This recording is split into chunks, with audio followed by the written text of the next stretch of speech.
ಆಚಿ ಮಸಾಲ. ಎಂತ ಅಡಿಗೆಯ ರುಚಿಯಾಗೋ ರಹಸ್ಯವು 20 ರೂಪಾಯಿ.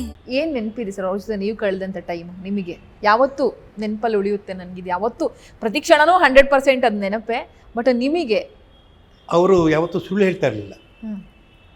ನೇರ ನೋಡಿ ಖಂಡಿತ ಕಂಡಂಗೆ ಹೇಳ್ಬಿಡೋರು. ಅವರು ಒಂದ್ಸಲಿ ನಾನು ಎಲೆಕ್ಷನ್ ನಿಂತುಬಿಟ್ಟಿದ್ದೆ. ಅದು KCP ಕರ್ನಾಟಕ ಕಾಂಗ್ರೆಸ್ ಪಕ್ಷದಿಂದ. ನನಗೆ ಅದು ಗೊತ್ತಿಲ್ಲ, ಸಕಲ ಕಲಾ ವಲ್ಲಭನ್. ನನಗೂ ಪೊಲಿಟಿಕಲ್ ಏನೋ ಮಾಡಬೇಕು ಅಂತ. ಯಾಕೆಂದರೆ ಎಲ್ಲಾದರೂ ಒಂದು ಅನ್ಯಾಯ ನೋಡಿದಾಗ ಇದೊಂದು ಅನ್ಯಾಯ ಆಗ್ತಿದೆ, ಸರಿಪಡಿಸ್ಬೇಕು ಕಣಯ್ಯ ಇದನ್ನು ಅಂತ ಅಂದಾಗ ನನಗೊಂದು ಲೀಡರ್ಶಿಪ್ ಬೇಕು, ನನ್ನ ಮಾತು ಕೇಳಬೇಕು ಅಂತ ಅನಿಸುತ್ತೆ. ಅದಕ್ಕೆ ರಾಜಕಾರಣಿನೇ ಆಗಬೇಕು ಅಂತಲ್ಲ, can be A good person also. But power ಅನ್ನೋದು ಅವ್ರ ಹತ್ರ ಇದೆ. ಒಬ್ಬ ಮಿನಿಸ್ಟ್ರ್ ಹೇಳ್ತಾನೆ, ಒಬ್ಬ ಕಾರ್ಪೊರೇಟ್ರ್ ಹೇಳ್ತಾನೆ, ಒಬ್ಬ ಕನ್ಸರ್ನ್ಡ್ ಅಧಿಕಾರಿ ಹೇಳಿದ್ರು ನಡೆಯಲ್ಲ. ಅದು ನಾವು ಮಿನಿಸ್ಟ್ರ್ ಗೊತ್ತಾಯ ನನಗೆ ಅಂತಲೇ ಹೇಳ್ತಾರೆ ಹೊರತು, ಇವಾಗ ನಾನೊಬ್ಬ ಕಿಂಗ್ ಮೇಕರ್ ಆಗಿದ್ದೀನಿ ತಿರ್ಗೋ ಆ ಮಾತು ಕೇಳ್ತಾರೆ, ಕಿಂಗ್ ಮಾತು ಕೇಳಿದಿರ್ಬೋದು.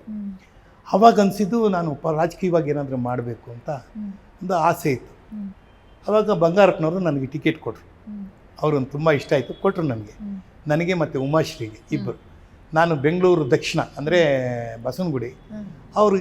ಅವರಲ್ಲಿ ಇದ್ದಿದ್ದೇನಪ್ಪ ಅಂದರೆ, ನಾನು ಬ್ರಾಹ್ಮಣ, ಅದರಿಂದ ಒಂದು ಬ್ರಾಹ್ಮಣರ ಒಂದು ಇರೋ ವಲಯದಲ್ಲಿ ಒಳ್ಳೆ ಹೆಸರು ಮಾಡ್ಕೊಂಡಿದ್ದಾರೆ.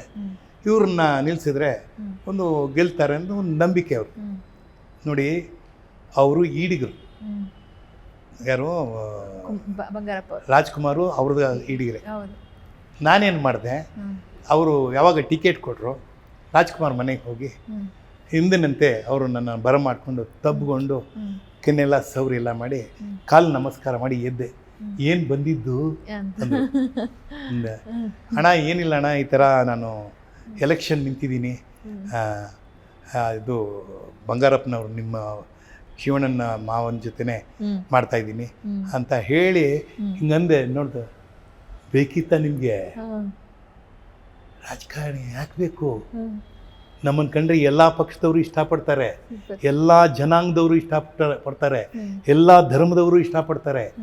ನಮಗೆ ಯಾಕೆ ಬೇಕು? ಸುಳ್ಳು ಹೇಳಬೇಕು. ಸುಳ್ಳು ಹೇಳೋಕ್ಕೂ ನಿಮಗೂ ಬರಲ್ಲ, ನನಗೂ ಬರಲ್ಲ, ಬಿಟ್ಟು ನನಗೆ ನಿಜವಲ್ಲ ಅನ್ನಿಸ್ತು. ಆದರೆ ನಿಂತುಬಿಟ್ಟಿದ್ದೆ, ಸೋತೆ. ಅದಾದಮೇಲೆ ನಾನು ರಾಜಕೀಯದಲ್ಲಿ ಯಾವುದೇ ರೀತಿ ಆ ರೀತಿ ಎಲೆಕ್ಷನ್ ಪಾಲಿಟಿಕ್ಸ್ ಬರಬಾರ್ದು ಅಂತ ಗೊತ್ತಾಗೋಯ್ತು.